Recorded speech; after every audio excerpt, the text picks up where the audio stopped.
23 people accused of graft in the construction of the Lake Basin Development Authority Mall in Kisumu have pleaded not guilty before the anti-corruption court. The accused, including Kisumu County Assembly Speaker Onyango Oloo, were arraigned earlier today and are seeking release on bail. The speaker faces a number of counts, including abuse of office and receiving bribes to influence the award of the tender that was inflated from an initial 2.4 billion shillings to 4.1 billion. Now, with a brief on what transpired in court is Brenda Wanga. Brenda, when or has the court ruled on their application for release on bail? Well, Olive, no, the court hasn't made that decision yet. The magistrate judge is taking a break until 3:30 when they will be back in court to try and see whether the 23 suspects in court today will be released on bail or not. But this case has been going on for the last 4 hours. The accused were brought in at around 10 a.m. in handcuffs, and they were sat in the benches, which they are still sitting at right now for the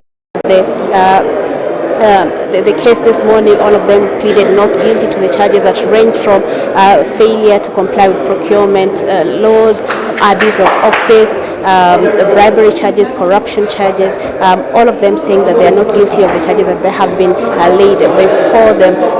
But perhaps the person who has quite a number of counts against him is a former chair of the Lake Basin Development Authority, who is now the currently Speaker of the Kisumu Assembly, Mr. Oloo. He has been accused of, amongst other things, abuse of his office when he was serving as a chair for allowing the contractors to inflate the cost of the construction of that mall. Initially, it had been set to cost about 2.4. By the time the construction was getting done, the bill had been inflated to about 4.1 billion shillings. He has also been accused of receiving 15 million shillings from Edelman Properties Limited, the company that was awarded that tender, that was irregularly awarded that tender, according to the prosecution. He, alongside the chair, the MD of that organization at that time, also being accused of receiving about 12 million shillings in forms of bribes to influence that decision to award the tender to that company, which the prosecution says did not qualify for that